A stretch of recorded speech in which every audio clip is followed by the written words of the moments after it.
ಎಲ್ರಿಗೂ ನಮಸ್ಕಾರ. ಪ್ರೇಮಾನು TV Kannada YouTube ಚಾನಲ್ಗೆ ನಿಮ್ಮೆಲ್ರಿಗೂ ಕೂಡ ಸ್ವಾಗತ. ಸ್ನೇಹಿತರೆ, ಇವತ್ತಿನ ವಿಡಿಯೋದಲ್ಲಿ ಶೈಕ್ಷಣಿಕ ಮನೋವಿಜ್ಞಾನಕ್ಕೆ ಸಂಬಂಧಪಟ್ಟ ಹಾಗೆ ಒಂದಷ್ಟು ಪ್ರಮುಖ ಪ್ರಶ್ನೋತ್ತರಗಳು ಪ್ರೀವಿಯಸ್ ಇಯರಲ್ಲಿ ಆದಂತಹ ಒಂದು ಪರೀಕ್ಷೆಯ ಪ್ರಶ್ನೋತ್ತರಗಳನ್ನು ಕೂಡ ನಾವು ತೊಗೊಂಬಂದಿದ್ದೀನಿ. ಖಂಡಿತವಾಗಲೂ ಕೂಡ ಉಳ್ಕೊಂಡಿರ್ತಕ್ಕಂತಹ 3 ದಿನಗಳಲ್ಲಿ ಈ ವಿಡಿಯೋ ನಿಮ್ಮ ಒಂದು ರಿವಿಷನ್ಗೆ ಹೆಲ್ಪ್ ಆಗುತ್ತೆ. ಹಾಗಾಗಿ ಯಾರೆಲ್ಲ ಈ ವಿಡಿಯೋನ ನೋಡ್ತಾ ಇದ್ದೀರಾ ಎಲ್ಲೂ ಕೂಡ ಸ್ಕಿಪ್ ಮಾಡದೆ ಪೂರ್ತಿ ವಿಡಿಯೋನ ನೋಡಿ, ಜೊತೆಗೆ ಸಬ್ಸ್ಕ್ರೈಬ್ ಮಾಡ್ಕೊಂಡು ನೋಡೋದನ್ನು ದಯವಿಟ್ಟು ಮರಿಬೇಡಿ ಅಂತ ಹೇಳ್ತಾ ಜಾಸ್ತಿ ತಡ ಮಾಡೋದು ಬೇಡ, ಬನ್ನಿ ಆದಷ್ಟು ಬೇಗ ಇವತ್ತಿನ ವಿಡಿಯೋನ ಶುರು ಮಾಡ್ತಾ ಹೋಗೋಣ. ಸ್ನೇಹಿತರೆ, ಮೊದಲನೇ ಒಂದು ಪ್ರಶ್ನೆ, ಹೂ created the concept of Kinder garden ಅಂತ ಇದೆ. ಅಂದರೆ ಈ ಒಂದು ಕಿಂಡರ್ ಗಾರ್ಡನ್ ಅನ್ನುವಂತಹ ಒಂದು ಪರಿಕಲ್ಪನೆಯನ್ನು ಯಾರು ಸೃಷ್ಟಿಸಿದ್ರು ಅನ್ನೋದು, ಅಥವಾ ಯಾರು ಮೊಟ್ಟ ಮೊದಲನೇ ಬಾರಿಗೆ ಈ ಒಂದು ಕಾನ್ಸೆಪ್ಟನ್ನು ತೊಗೊಂಡು ಬಂದರು ಅಂತ. Option 1 Montessori, option 2 Dewey, option 3 Rousseau, option 4 ಪ್ರೊಬೆಲ್ ಅಂತ ಇದೆ. ಸೊ ಈ ಕಿಂಡರ್ ಗಾರ್ಡನ್ ಅನ್ನುವಂತಹ ಒಂದು ಕಾನ್ಸೆಪ್ಟನ್ನು ಯಾರು ತಂದಿರ್ಬೋದು ಹಾಗಾದರೆ? ಎಸ್, ಆಪ್ಷನ್ 4 ಫ್ರೋಬೆಲ್ ಅಥವಾ ಪ್ರೊಬೆಲ್ ಅನ್ನೋದು ಸರಿಯಾದ ಒಂದು ಆನ್ಸರ್ ಆಗುತ್ತೆ. ಸೊ ಈ ಒಂದು ಕಿಂಡರ್ ಗಾರ್ಡನ್ ವಿಧಾನವನ್ನು ಫ್ರೆಡ್ರಿಚ್ ಪ್ರೊಬೆಲ್ ಅವರು ಮೊಟ್ಟ ಮೊದಲನೇ ಬಾರಿಗೆ ಆರಂಭ ಮಾಡ್ತಾರೆ. ಸೊ ಆಪ್ಷನ್ 4 ಸರಿಯಾದ ಉತ್ತರ ಆಗಿರುತ್ತೆ. ಎರಡನೇ ಪ್ರಶ್ನೆ, which of the following statements did John Dewey believe in dash ಅಂತ ಕೇಳಿದ್ದಾರೆ. ಅಂದರೆ ಜಾನ್ ಡುಯಿ ಅವರು ಯಾವ ಮಾತಿನಲ್ಲಿ ನಂಬಿಕೆ ಇಟ್ಟಿದ್ರು ಅಥವಾ ಯಾವ ಒಂದು ಅಂಶದ ಮೇಲೆ ಜಾಸ್ತಿ ನಂಬಿಕೆನ ಇಟ್ಟಿದ್ರು ಅನ್ನೋದು. Option 1 curiosity is not innate, rather it's acquired. ಕುತೂಹಲ ಸ್ವಾಭಾವಿಕ ಅಲ್ಲ ಅನ್ನೋದು. Option 2 learners must be observed in the classroom but there is no need to give them feedback. ಅಂದರೆ ಫೀಡ್ಬ್ಯಾಕ್ ಅಂದರೆ ಪ್ರತಿಕ್ರಿಯೆ ಕೊಡ್ತಕ್ಕಂತಹ ಒಂದು ಅವಶ್ಯಕತೆ ಇಲ್ಲ ಅನ್ನೋದು. ಆ್ಯಂಡ್ ಮೂರನೇದು, a learner is an active participant and problem solver. ಕಲಿಯುವವರು ಸಕ್ರಿಯ ಭಾಗಿಯಾಗಿರಬೇಕು, ಹಾಗೆಯೇ ಸಮಸ್ಯೆಯನ್ನು ಸಾಲ್ವ್ ಮಾಡೋನಾಗಿರಬೇಕು ಅಂತ. ನಾಲ್ಕನೇದು, democratic space in the class room hinders the learning process. ಪ್ರಜಾಪ್ರಭುತ್ವ ತರಗತಿ ಕಲಿಕೆಗೆ ಅಡ್ಡಿಯಾಗಬಹುದು ಅಂತ. ಸೊ ಇಲ್ಲಿ ಸರಿಯಾಗಿರ್ತಕ್ಕಂತಹ ಒಂದು ಆನ್ಸರ್ ಏನಿರ್ಬೋದು ಹಾಗಾದರೆ? ಜಾನ್ ಡುಯಿ ಅವರು ಯಾವ ಮಾತಿನಲ್ಲಿ ನಂಬಿಕೆ ಇಟ್ಟಿರ್ತಾರೆ? ಎಸ್, ಆಪ್ಷನ್ 3 ನೋಡಿಲಿ, a learner is an active participant and problem solver. So Dewey ಪ್ರಕಾರ ವಿದ್ಯಾರ್ಥಿ ಸಕ್ರಿಯವಾಗಿ ಸಮಸ್ಯೆಯನ್ನು ಪರಿಹರಿಸುವವನಾಗಿರ್ತಾನೆ. ಸೊ ಈ ಒಂದು ಮಾತಿನ ಮೇಲೆ ಅವರು ನಂಬಿಕೆಯನ್ನು ಇಟ್ಟಿರ್ತಾರೆ. ಆಪ್ಷನ್ 3 ಸರಿಯಾದ ಆನ್ಸರ್ ಆಗಿರುತ್ತೆ. Next, who was the earliest theorist who gave the concept of progressive education. Progressive ಶಿಕ್ಷಣದ ಪರಿಕಲ್ಪನೆಯನ್ನು ಮೊಟ್ಟ ಮೊದಲಿಗೆ ನೀಡಿದವರು ಯಾರು ಅನ್ನೋದು. Option 1 John Locke, option 2 Rousseau, option 3 Froebel, option 4 John Dewey ಅಥವಾ ಡುಯಿ ಅಂತ ಇದೆ. ಸೊ ಇಲ್ಲಿ ಈ ಪ್ರೋಗ್ರೆಸಿವ್ ಎಜುಕೇಷನ್ ಕಾನ್ಸೆಪ್ಟನ್ನು ನಮಗೆ ಕೊಟ್ಟಿದ್ದು ಯಾರು ಅಂತ ಹೇಳಿದ್ರೆ option 2 gene Jacques Rousseau. So ಅವರು ಈ ಒಂದು ಪ್ರೋಗ್ರೆಸಿವ್ ಶಿಕ್ಷಣದ ಮೂಲ ತತ್ವಗಳನ್ನು ನೀಡ್ತಾರೆ. ಹಾಗಾಗಿ ಈ ಒಂದು ಪ್ರಶ್ನೆಗೆ ಆಪ್ಷನ್ 2 ಸರಿಯಾಗಿರ್ತಕ್ಕಂತಹ ಒಂದು ಆನ್ಸರ್ ಆಗಿರುತ್ತೆ. ಓಕೆ, ನೆಕ್ಸ್ಟ್ ಮುಂದಿನ ಪ್ರಶ್ನೆ, 4ನೇ ಪ್ರಶ್ನೆ, juice emphasises on the importance of dash in the classroom shifted the focus of education from the teacher to the students. John Dewey ಅವರು ತರಗತಿಯಲ್ಲಿ ಯಾವುದನ್ನು ಒತ್ತಿ ಹೇಳೋದ್ರಿಂದ ಶಿಕ್ಷಣದ ಗಮನ ಶಿಕ್ಷಕರಿಂದ ವಿದ್ಯಾರ್ಥಿಗಳ ಕಡೆಗೆ ಸರಿಯಿತು ಅಂತ. ಆಪ್ಷನ್ 1 ಅಥಾರಿಟೇಟಿವ್ ಡಿಸಿಪ್ಲಿನ್ ಅಂದರೆ ಕಠಿಣ ಶಿಸ್ತು. ಆಪ್ಷನ್ 2 ಡೆಮೋಕ್ರೆಟಿಕ್ ರಿಲೇಷನ್ಶಿಪ್ಸ್ ಪ್ರಜಾಪ್ರಭುತ್ವ ಸಂಬಂಧ. Option 4 liberal thinking. Option 3 liberal thinking. Option 4 directed instructions ಅಂತ ಇದೆ, ನಿರ್ದೇಶಿತ ಬೋಧನೆ. ಸೊ ಈ ಪ್ರಶ್ನೆಗೆ ಸರಿಯಾಗಿರ್ತಕ್ಕಂತಹ ಒಂದು ಆನ್ಸರ್ ಆಪ್ಷನ್ 2 ಡೆಮೋಕ್ರೆಟಿಕ್ ರಿಲೇಷನ್ಶಿಪ್ ಅನ್ನೋದು ಸರಿಯಾಗಿರ್ತಕ್ಕಂತಹ ಉತ್ತರ ಆಗಿರುತ್ತೆ. ನೆಕ್ಸ್ಟ್ ಮುಂದಿನ ಪ್ರಶ್ನೆ, according to the Dewey what is the role of the curriculum in progressive education. Dewey ಅವರ ಪ್ರಕಾರ ಪ್ರೋಗ್ರೆಸಿವ್ ಶಿಕ್ಷಣದಲ್ಲಿ ಪಠ್ಯಕ್ರಮದ ಒಂದು ಪಾತ್ರ ಏನು ಈ ಒಂದು ಪಠ್ಯಕ್ರಮದ ರೋಲ್ ಅಂತ. Option 1 it must be focused on the child's powers and interest, ಮಕ್ಕಳ ಆಸಕ್ತಿ ಆಧಾರಿತ. ಎರಡನೇದು it must represent current life, ಪ್ರಸ್ತುತ ಜೀವನವನ್ನು ಪ್ರತಿಬಿಂಬಿಸಬೇಕು. Option 3 it should reflect the development of humans in societies, ಅಂದರೆ ಸಮಾಜದ ಅಭಿವೃದ್ಧಿಯನ್ನು ತೋರಿಸಬೇಕು. And fourth none of the above, ಮೇಲಿನ ಯಾವುದು ಕೂಡ ಅಲ್ಲ ಅಂತ. ಸೊ ಇಲ್ಲಿ ಈ ಪ್ರಶ್ನೆಗೆ ಸರಿಯಾಗಿರ್ತಕ್ಕಂತಹ ಒಂದು ಆನ್ಸರ್ ಡುಯಿ ಅವರ ಪ್ರಕಾರ ಪ್ರೋಗ್ರೆಸಿವ್ ಶಿಕ್ಷಣದಲ್ಲಿ ಪಠ್ಯಕ್ರಮದ ಪಾತ್ರ ಅಂತ ಬಂದಾಗ ನಾವು ಆಯ್ಕೆ 1 ಸಮಾಜದ ಅಭಿವೃದ್ಧಿಯನ್ನು ತೋರಿಸಬೇಕು ಅನ್ನೋದು ಸರಿಯಾಗಿರ್ತಕ್ಕಂತಹ ಒಂದು ಆನ್ಸರ್ ಆಗುತ್ತೆ.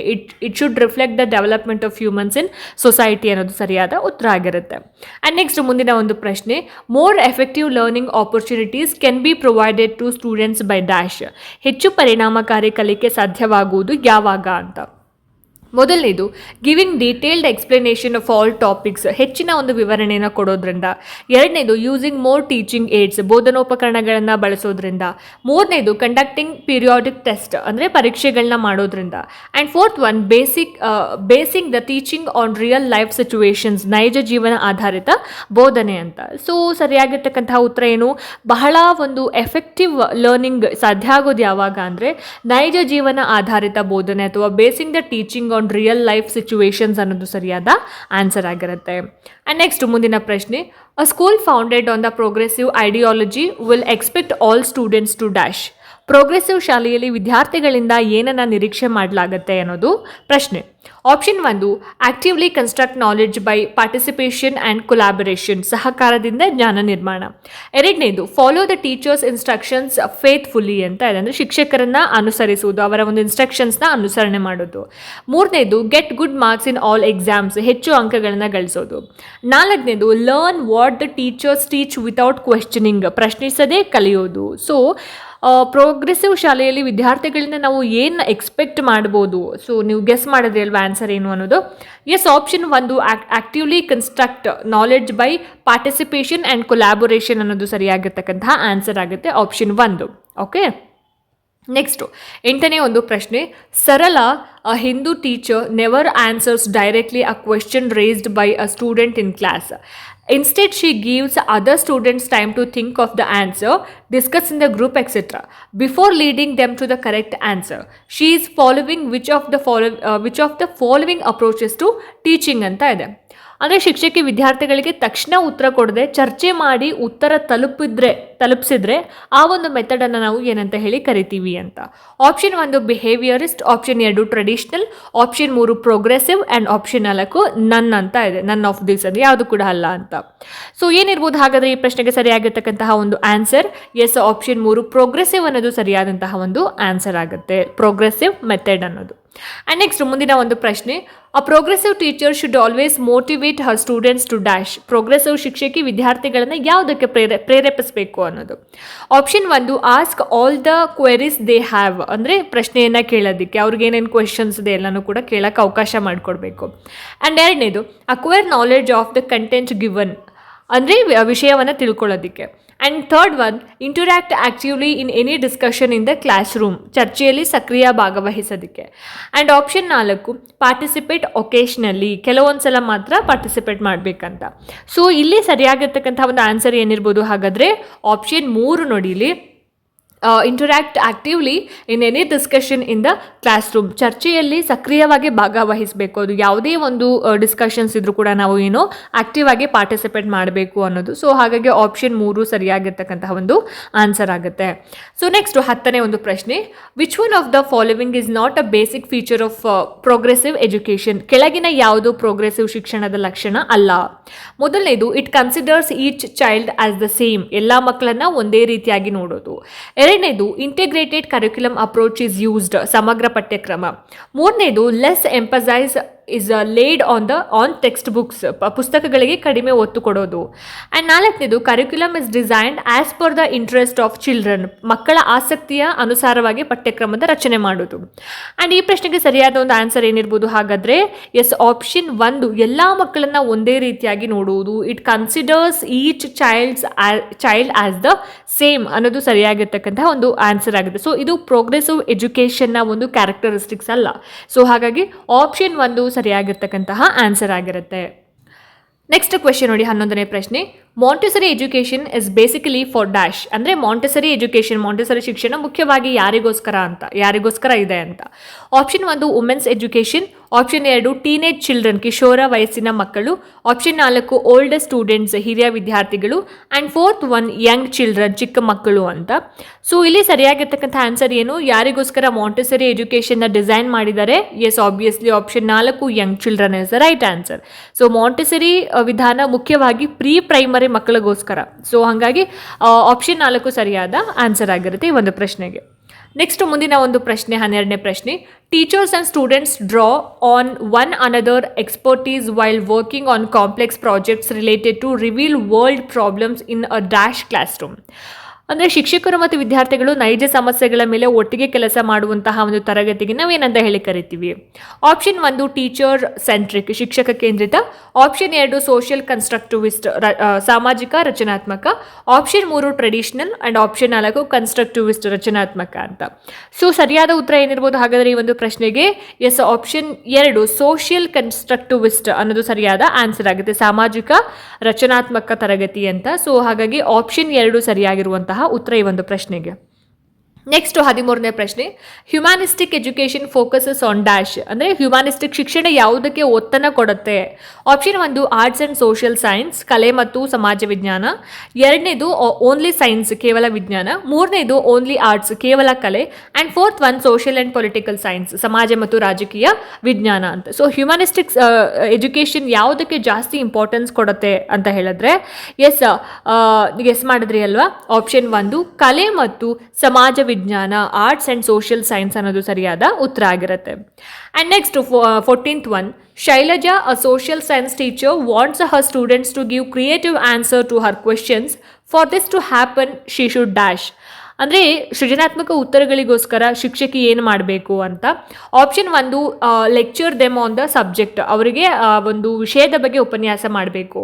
2ನೇದು ask questions from the textbook exercises ಅಂತ, ಅಂದರೆ ಪಾಠಪುಸ್ತಕದ ಒಂದು ಪ್ರಶ್ನೆಗಳನ್ನು ಕೇಳಬೇಕು. 3ನೇದು ask open ended questions which are not restricted to given framework, open ended ಪ್ರಶ್ನೆಗಳನ್ನು ಮಕ್ಕಳಿಗೆ ಕೇಳಬೇಕು. And 4th one maintain high level of discipline in the class, ಕಟ್ಟುನಿಟ್ಟಾದ ಶಿಸ್ತು ಇರಬೇಕು ಅಂತ. ಸೊ ಇಲ್ಲಿ ಈ ಒಂದು ಪ್ರಶ್ನೆಗೆ ಸರಿಯಾಗಿರ್ತಕ್ಕಂಥ ಒಂದು ಆನ್ಸರ್ ಬಂದ್ಬಿಟ್ಟು ಓಪನ್ ಎಂಡೆಡ್ ಕ್ವೆಶನ್ಸ್ನ ಕೇಳಬೇಕು. ಸೊ ಆಪ್ಷನ್ 3 ನೋಡಿ ಇಲ್ಲಿ, ask open ended questions which are not restricted to given a framework. So creative ಆನ್ಸರ್ಸ್ನ ನಾವು ಪಡ್ಕೋಬೇಕು ಅಂತಂದರೆ ನಾವು ಆಪ್ಷನ್ 3ನ ಇಲ್ಲಿ ಸೆಲೆಕ್ಟ್ ಮಾಡಬೇಕಾಗತ್ತೆ, ಓಪನ್ ಎಂಡೆಡ್ ಕ್ವೆಶನ್ಸ್ ಅಂತ. ಸೊ ನೆಕ್ಸ್ಟ್ ಮುಂದಿನ ಒಂದು ಪ್ರಶ್ನೆ 15ನೇ ಪ್ರಶ್ನೆ. Which one of the following is a feature of traditional education, ಅಂದರೆ ಸಾಂಪ್ರದಾಯಿಕ ಶಿಕ್ಷಣದ ಲಕ್ಷಣ ಯಾವುದು ಅಂತ. Option 1 students obey discipline in the class, ತರಗತಿಯಲ್ಲಿ ಶಿಸ್ತು ಪಾಲನೆ. 2ನೇದು parents are treated as the primary teachers, ಪೋಷಕರು ಮುಖ್ಯ ಶಿಕ್ಷಕರು ಅಂತ. ಆ್ಯಂಡ್ 3ನೇದು society is an extension of the classroom, ಸಮಾಜನೇ ತರಗತಿಯ ವಿಸ್ತರಣೆ. ಆ್ಯಂಡ್ 4ನೇದು ನನ್ ಆಫ್ ದ ಎಬೋ, ಮೇಲಿನ ಯಾವುದು ಅಲ್ಲ ಅನ್ನೋದು. ಸೊ ಇಲ್ಲಿ ಈ ಒಂದು ಪ್ರಶ್ನೆಗೆ ಸರಿಯಾಗಿರ್ತಕ್ಕಂತಹ ಒಂದು answer option 1 students obey discipline in the class, ತರಗತಿಯಲ್ಲಿ ಒಂದು ಶಿಸ್ತು ಪಾಲನೆ. ಇದನ್ನು ನಾವು ಟ್ರೆಡಿಷನಲ್ ಎಜುಕೇಷನ್ನ ಒಂದು ಕ್ಯಾರೆಕ್ಟರಿಸ್ಟಿಕ್ ಅಂತ ಹೇಳಿ ಕನ್ಸಿಡರ್ ಮಾಡೋದ್ರಿಂದ ಆಪ್ಷನ್ 1 ಸರಿಯಾದ ಉತ್ತರ ಆಗಿರುತ್ತೆ. ಆ್ಯಂಡ್ ನೆಕ್ಸ್ಟ್ 16ನೇ ಪ್ರಶ್ನೆ. What is the cardinal principle of child centred education, ಅಂದರೆ ಚೈಲ್ಡ್ ಸೆಂಟ್ರಡ್ ಶಿಶು ಕೇಂದ್ರಿತ ಶಿಕ್ಷಣದ ಮುಖ್ಯ ಪ್ರಿನ್ಸಿಪಲ್ ಅಥವಾ ಮುಖ್ಯ ತತ್ವ ಯಾವುದು? Learning by doing, option 2 learning by living, option 3 both 1 and 2, option 4 none of the above. So the correct answer for this question option number 3 1 and 2, ಅಂದರೆ both 1 and 2. Learning by doing, learning by living, ಮಾಡ್ತಾ ಕಲಿಯೋದು, ಕಲಿತಾ ಮಾಡೋದು ಅಂತ. So option 3 ಸರಿಯಾಗಿರ್ತಕ್ಕಂತಹ ಒಂದು answer ಆಗಿರುತ್ತೆ. And next ಮುಂದಿನ ಒಂದು ಪ್ರಶ್ನೆ. The best learning is that in which dash ಅಂತ ಕೇಳಿದ್ದಾರೆ, ಅಂದರೆ ಉತ್ತಮ ಕಲಿಕೆ ಯಾವುದು? Option 1 it is given by a knowledgeable teacher, ಜ್ಞಾನಿ ಶಿಕ್ಷಕ ನೀಡಿದವರು. Option 2 the pupils learn themselves, ವಿದ್ಯಾರ್ಥಿಯೇ ಕಲಿಯೋರು. Option 3 it is given by using educational technology, ಅಂದರೆ ತಂತ್ರಜ್ಞಾನ ಟೆಕ್ನಾಲಜಿಯನ್ನು ಬಳಸಿಕೊಂಡು ಶಿಕ್ಷಣವನ್ನು ನೀಡೋದು. Option 4 none of the above, ಯಾವುದು ಕೂಡ ಅಲ್ಲ ಅಂತ ಇದೆ. ಸೊ ಉತ್ತಮ ಕಲಿಕೆ ಯಾವುದು ಅಥವಾ the best learning is that in which ಅಂತ ಕೇಳಿದಾಗ ಸೊ ಆಪ್ಷನ್ 2ನ ನಾವು ಸೆಲೆಕ್ಟ್ ಮಾಡಬೇಕಾಗತ್ತೆ. ದ ಪ್ಯೂಪಿಲ್ಸ್ ಲರ್ನ್ಸ್ ದೆಮ್ಸೆಲ್ವ್ಸ್ ಅನ್ನೋದು ಸರಿಯಾಗಿರ್ತಕ್ಕಂತಹ ಉತ್ತರ ಆಗುತ್ತೆ ಈ ಒಂದು ಪ್ರಶ್ನೆಗೆ. ನೆಕ್ಸ್ಟು 18ನೇ ಒಂದು ಪ್ರಶ್ನೆ. Which of the following is not a feature of child centred education ಅಂತ ಇದೆ. ಅಂದರೆ ಚೈಲ್ಡ್ ಸೆಂಟ್ರಡ್ ಎಜುಕೇಷನ್ ಅಂದರೆ ಶಿಶು ಕೇಂದ್ರಿತ ಶಿಕ್ಷಣದ ಒಂದು ಲಕ್ಷಣ ಅಲ್ಲೇ ಇರೋದು ಯಾವುದಂತ. ಮೊದಲನೇದು it makes learning interesting and meaningful, ಕಲಿಕೆ ಆಸಕ್ತಿದಾಯಕವಾಗಿರುತ್ತೆ ಮತ್ತು ಅರ್ಥಪೂರ್ಣವಾಗಿ ಮಾಡುತ್ತೆ ಅಂತ. 2ನೇದು it stresses on timely completion of the ಸಿಲೆಬಸ್ನ ಸಮಯಕ್ಕೆ ಪೂರ್ಣಗೊಳಿಸುವ ಒತ್ತಡ. Option 3 it provides complete freedom to the child to grow naturally, ಮಕ್ಕಳಿಗೆ ಸ್ವಾಭಾವಿಕ ಬೆಳವಣಿಗೆಗೆ ಸ್ವತಂತ್ರ, ಅಂದರೆ ಮಕ್ಕಳು ಸ್ವಾಭಾವಿಕ ಬೆಳವಣಿಗೆ ಆಗೋದಕ್ಕೆ ಹೆಲ್ಪ್ ಮಾಡುತ್ತೆ. And and fourth one, growth of the child is a priority, ಮಕ್ಕಳ ಬೆಳವಣಿಗೆ ಇಂಪಾರ್ಟೆಂಟ್ ಅಂತ. ಸೊ ಯಾವುದು ಇದರಲ್ಲಿ ಚೈಲ್ಡ್ ಸೆಂಟ್ರಡ್ ಎಜುಕೇಷನ್ ಒಂದು ಕ್ಯಾರೆಕ್ಟರಿಸ್ಟಿಕ್ ಅಲ್ಲದೆ ಇರೋವಂಥದ್ದು ಅಂದರೆ ಆಪ್ಷನ್ 2 ನೋಡಿಲಿ, it stresses on timely completion of the ಸಿಲೆಬಸ್ನ ಸಮಯಕ್ಕೆ ಕರೆಕ್ಟಾಗಿ ಕಂಪ್ಲೀಟ್ ಮಾಡಬೇಕು ಅನ್ನುವಂತಹ ಒಂದು ಒತ್ತಡ ಇದೆಯಲ್ಲ, ಅದು ಶಿಶು ಕೇಂದ್ರಿತ ಶಿಕ್ಷಣದ ಒಂದು ಲಕ್ಷಣ ಅಲ್ಲ. ಸೊ ಹಾಗಾಗಿ ಆ ಒಂದು 2ನೇ ಆಪ್ಷನ್ ಇಲ್ಲಿ ಸರಿಯಾದ ಆನ್ಸರ್ ಆಗುತ್ತೆ. ಇನ್ನು ಕಲಿಕೆಯನ್ನು ಆಸಕ್ತಿದಾಯಕವಾಗಿ ಮಾಡೋದು, ಮಕ್ಕಳನ್ನ ಇಂಡಿಪೆಂಡೆಂಟ್ ಆಗಿ ಬೆಳೆಯೋ ಹಾಗೆ ಮಾಡೋದು, ಮಕ್ಕಳ ಒಂದು ಬೆಳವಣಿಗೆಗೆ ಇಂಪಾರ್ಟೆನ್ಸ್ ಅನ್ನು ಕೊಡೋದು, ಇದೆಲ್ಲವೂ ಕೂಡ ಏನು ಚೈಲ್ಡ್ ಸೆಂಟ್ರಡ್ ಎಜುಕೇಷನ್ ಒಂದು ಕ್ಯಾರೆಕ್ಟರಿಸ್ಟಿಕ್ಸ್ ಆಗಿರುತ್ತೆ. ಸೊ ಆಪ್ಷನ್ 2 ಸರಿಯಾದ ಆನ್ಸರ್ ಆಗಿರುತ್ತೆ ಈ ಒಂದು ಪ್ರಶ್ನೆಗೆ. ಮುಂದಿನ ಒಂದು ಪ್ರಶ್ನೆ, which are the kinds of progressive education, progressive ಶಿಕ್ಷಣದ ಒಂದು ವಿಧಗಳು ಯಾವುದು ಅಂತ ಕೇಳಿದ್ದಾರೆ.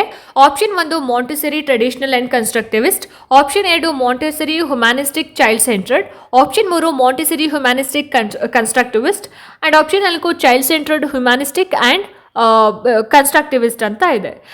ಸರಿಯಾಗಿರ್ತಕ್ಕಂತಹ ಒಂದು ಆನ್ಸರ್ ಏನಿರ್ಬೋದು ಹಾಗಾದರೆ ಒಂದು ಪ್ರಶ್ನೆಗೆ? ಪ್ರೋಗ್ರೆಸಿವ್ ಎಜುಕೇಷನ್ನ ಟೈಪ್ಸ್ ಅಂತ ಬಂದಾಗ ನಾವು ಆಪ್ಷನ್ 3 ನಾವು ಸೆಲೆಕ್ಟ್ ಮಾಡ್ಕೋಬೇಕಾಗತ್ತೆ, ಮಾಂಟೆಸರಿ, ಹ್ಯುಮ್ಯಾನಿಸ್ಟಿಕ್ ಆ್ಯಂಡ್ ಕನ್ಸ್ಟ್ರಕ್ಟಿವಿಸ್ಟ್ ಅಂತ. ಸೊ ಆಪ್ಷನ್ 3 ಸರಿಯಾದ ಉತ್ತರ ಆಗಿರುತ್ತೆ.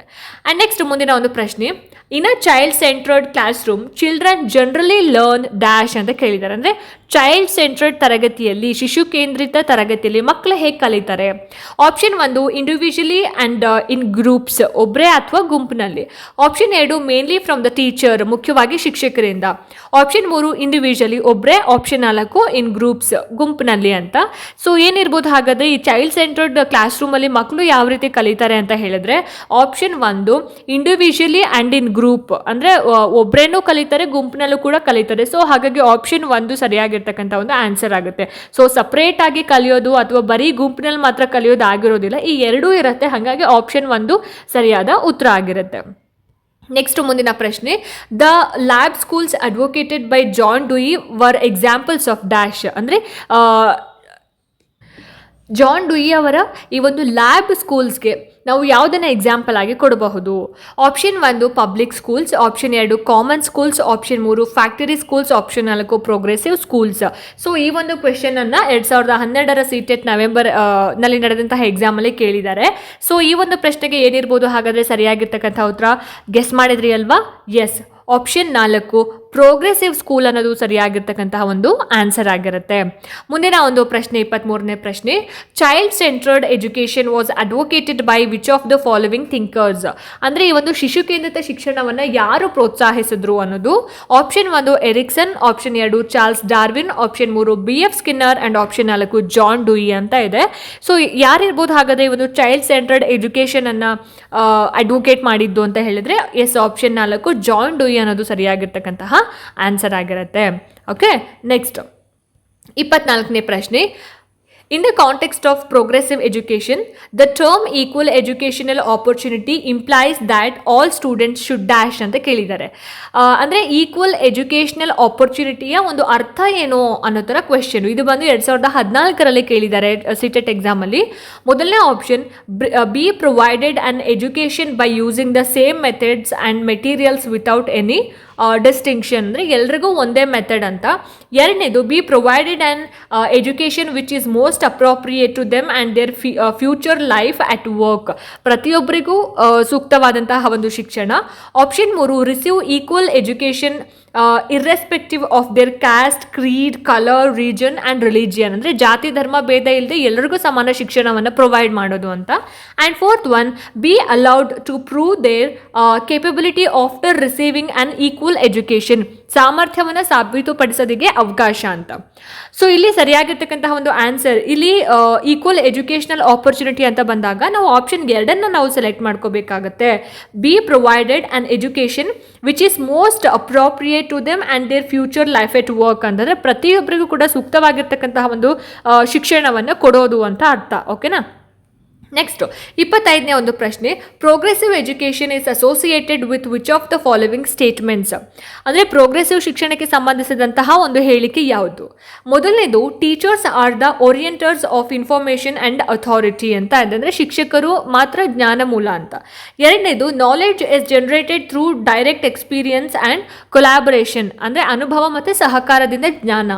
ಮೂರನೇದು, learning proceeds in a straight way with factual gathering and skill mastery, ಸರಳವಾಗಿ ಪಾಠ ಕಲಿಕೆ. And fourth one, examination is norm referenced and external ಅಂತ ಇದೆ. ಪರೀಕ್ಷೆನೇ ತುಂಬ ಇಂಪಾರ್ಟೆಂಟ್ ಅಂತ. ಸೊ ಇಲ್ಲಿ ಪ್ರೋಗ್ರೆಸಿವ್ ಶಿಕ್ಷಣಕ್ಕೆ ಸಂಬಂಧಿಸಿದ ಹೇಳಿಕೆ ಅಂತ ಬಂದಾಗ ಈ ಒಂದು ಪ್ರಶ್ನೆಗೆ ಸರಿಯಾಗಿರ್ತಕ್ಕಂತಹ ಆನ್ಸರ್ ಬಂದ್ಬಿಟ್ಟು knowledge is generated through direct experience and collaboration ಅನ್ನೋದು ಸರಿಯಾಗಿರ್ತಕ್ಕಂಥ ಒಂದು ಆನ್ಸರ್ ಆಗುತ್ತೆ. ಸೊ ಈ ಒಂದು ಪ್ರಶ್ನೆಯನ್ನು CTET ಎಕ್ಸಾಮ್ 2014 ಸೆಪ್ಟೆಂಬರ್ನಲ್ಲಿ ನಡೆದಂತಹ CTET ಎಕ್ಸಾಮಲ್ಲಿ ಕೇಳಿದ್ದಾರೆ. ಓಕೆ, ನೆಕ್ಸ್ಟ್ 26ನೇ ಪ್ರಶ್ನೆ, a class 6th student makes errors in mathematics as a teacher you would dash ಅಂತ ಕೇಳಿದ್ದಾರೆ. ಅಂದರೆ 6ನೇ ತರಗತಿಯ ಒಬ್ಬ ವಿದ್ಯಾರ್ಥಿ ತಪ್ಪು ಮಾಡಿದ್ರೆ ನೀವು ಏನು ಮಾಡ್ತೀರಾ, ಅಥವಾ ಶಿಕ್ಷಕರಾಗಿ ನೀವು ಏನು ಮಾಡ್ತೀರಾ ಅಂತ. ಆಯಿತಾ? Option 1, provide the student the correct answer, ಸರಿಯಾದ ಉತ್ತರವನ್ನು ನೀವೇ ಹೇಳ್ತೀರಾ ಅಂತ. Option 2, allow the student to use ಕ್ಯಾಲ್ಕುಲೇಟರ್ನ ಬಳಸೋದಕ್ಕೆ ಹೇಳ್ತೀರಾ. Option 3, ask the student to use alternative method or redo it to find out errors on his or her own ಅಂತ. ಅಂದರೆ ಬೇರೆ ವಿಧಾನವನ್ನು ಪ್ರಯತ್ನಿಸೋದಕ್ಕೆ ಹೇಳಬೇಕು. And fourth one, show the student to where the errors were made and ask the student to redo it ಅಂತ. ಅಂದರೆ ತಪ್ಪನ್ನು ಎಲ್ಲಿ ಮಾಡಿದ್ದಾನೆ ಅಂತ ತೋರಿಸಿ ಮತ್ತೆ ಅದನ್ನು ಸರಿ ಮಾಡೋದಕ್ಕೆ ಹೇಳಬೇಕು ಅಂತ.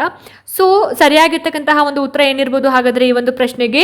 S, option 4, show the students where the errors were made and ask the students to redo it. ಎಲ್ಲಿ ತಪ್ಪಾಗಿದೆ ಅನ್ನೋದನ್ನು ತೋರಿಸಿ ಮತ್ತೆ ಅದನ್ನು ತಿದ್ದೋದಕ್ಕೆ ಹೇಳಬೇಕು, ಅವಕಾಶ ಕೊಡಬೇಕು ಅಂತ. ಆಪ್ಷನ್ 4 ಸರಿಯಾದ ಉತ್ತರ ಆಗಿರುತ್ತೆ. ಆ್ಯಂಡ್ ನೆಕ್ಸ್ಟ್ ಮುಂದಿನ ಪ್ರಶ್ನೆ, which one of the following statements best describes why children should be encourage to ask questions in the class. ಅಂದರೆ ಮಕ್ಕಳನ್ನ ಪ್ರಶ್ನೆ ಕೇಳೋದಕ್ಕೆ ಯಾಕೆ ಪ್ರೋತ್ಸಾಹಿಸಬೇಕು ಅಂತ. ಸೊ ಇದನ್ನು 2015 CTET ಎಕ್ಸಾಮಲ್ಲಿ ಕೇಳಿದ್ದಾರೆ. Option 1, questions increases the curiosity of the children, ಅಂದರೆ ಕುತೂಹಲವನ್ನು ಹೆಚ್ಚು ಮಾಡುತ್ತೆ, ಹಾಗಾಗಿ ನಾವು ಪ್ರೋತ್ಸಾಹ ಮಾಡಬೇಕು ಅನ್ನೋ ಥರ. ಎರಡನೇದು, children can be made to realise that they lack intelligence by making them think of all the things they don't know about, ಅವರಿಗೆ ಅಜ್ಞಾನ ಗೊತ್ತಾಗುತ್ತೆ. ಮೂರನೇದು, questions take learning forward by interactions and lead to conceptual clarity, ಸಂವಾದದಿಂದ ಕಲಿಕೆ ಸ್ಪಷ್ಟವಾಗುತ್ತೆ. And fourth one, children need to practise their language skills, ಭಾಷಾ ಅಭ್ಯಾಸವನ್ನು ಮಾಡೋದಕ್ಕೋಸ್ಕರ ಅಂತ. ಸೊ ಇಲ್ಲಿ ಸರಿಯಾಗಿರ್ತಕ್ಕಂತಹ ಒಂದು ಆನ್ಸರ್ ಈ ಒಂದು ಪ್ರಶ್ನೆಗೆ ಆಪ್ಷನ್ 3 ಸರಿಯಾದ ಆನ್ಸರ್ ಅಂತ ಹೇಳಿ ಕನ್ಸಿಡರ್ ಮಾಡ್ಬೋದು. Questions take learning forward by interactions and lead to conceptual clarity ಅನ್ನೋದು ಸರಿಯಾದ ಒಂದು ಆನ್ಸರ್ ಆಗುತ್ತೆ. ನೆಕ್ಸ್ಟು 28ನೇ ಪ್ರಶ್ನೆ, in a learner centred classroom the teacher would dash ಅಂತ. ಲರ್ನರ್ ಅಂದರೆ ಕಲಿಕಾ ಕೇಂದ್ರಿತ ತರಗತಿಯಲ್ಲಿ ಶಿಕ್ಷಕರು ಏನು ಮಾಡಬೇಕು? Option 1, encourage children to compete with each other for marks to facilitate learning, ಸ್ಪರ್ಧೆಯನ್ನು ಹೆಚ್ಚಿಸಬೇಕು. ಆ್ಯಂಡ್ ಎರಡನೇದು, use lecture method to explain key facts and then assess the learners for there ಅಟೆಂಟಿವ್ನೆಸ್ ಅಂತ, ಅಂದರೆ ಉಪನ್ಯಾಸ ವಿಧಾನ ಲೆಕ್ಚರ್ ಮೆಥಡ್ನ ನಾವು ಬಳಸಬೇಕು ಅಂತ.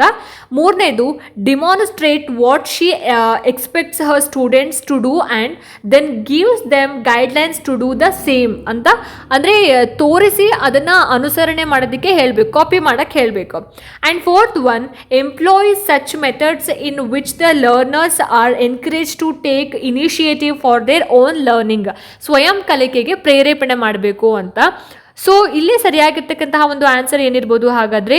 ಎಸ್, ಆಪ್ಷನ್ 4, ಸ್ವಯಂ ಕಲಿಕೆಗೆ ಪ್ರೇರೇಪಣೆಯನ್ನು ನೀಡಬೇಕು ಅನ್ನೋದು. ಅಂದರೆ employ such methods in which the learners are encourage to take initiative for their own learning ಅನ್ನೋದು ಸರಿಯಾದ ಆನ್ಸರ್ ಆಗುತ್ತೆ. ಆ್ಯಂಡ್ ನೆಕ್ಸ್ಟ್ 29ನೇ ಒಂದು ಪ್ರಶ್ನೆ, ಪ್ರೋಗ್ರೆಸಿವ್ ಎಜುಕೇಶನ್ ಡ್ಯಾಶ್ ಪ್ರೋಗ್ರೆಸಿವ್ ಶಿಕ್ಷಣ ಅಂದರೆ ಏನು ಅಂತ. Option 1 is based on the principles of conditioning and ರೇನ್ಫೋರ್ಸ್ಮೆಂಟ್.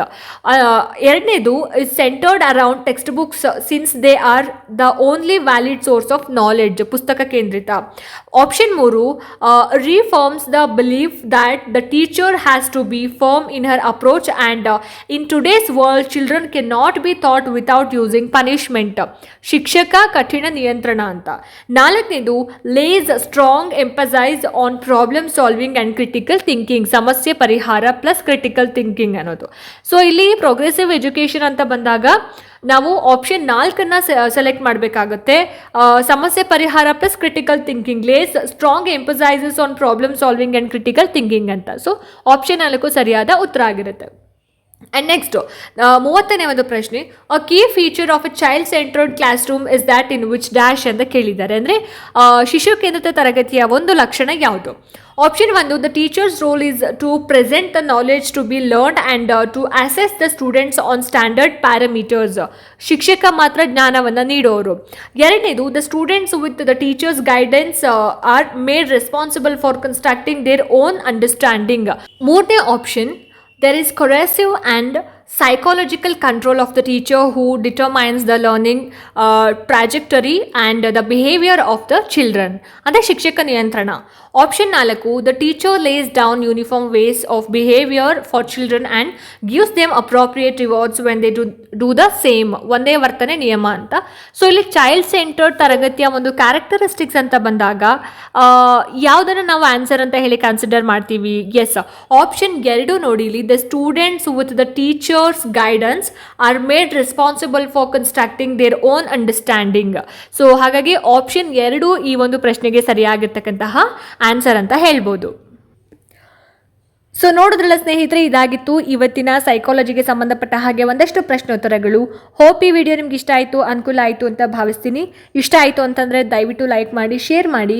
ಹಾಗೆ ನಿಮ್ಮ ಅನಿಸಿಕೆ ಅಭಿಪ್ರಾಯಗಳೇನೇ ಇದ್ರೂ ಕೂಡ ನನಗೆ ಕಮೆಂಟ್ ಸೆಕ್ಷನಲ್ಲಿ ತಿಳಿಸಿ ಅಂತ ಹೇಳ್ತಾ, ಇದೇ ರೀತಿ ಹೆಚ್ಚಿನ ವೀಡಿಯೋಸ್ಗಳಿಗೋಸ್ಕರ ನಿರಂತರವಾಗಿ ನನ್ನ ಚಾನಲನ್ನು ನೋಡ್ತಾ ಇರಿ. ಮುಂದಿನ ವೀಡಿಯೋಸ್ಗಳಲ್ಲಿ ನಾನು ನಿಮಗೆ ಸಿಗ್ತೀನಿ. ಅಲ್ಲಿ ತನಕ ಎಲ್ರಿಗೂ ನಮಸ್ಕಾರ.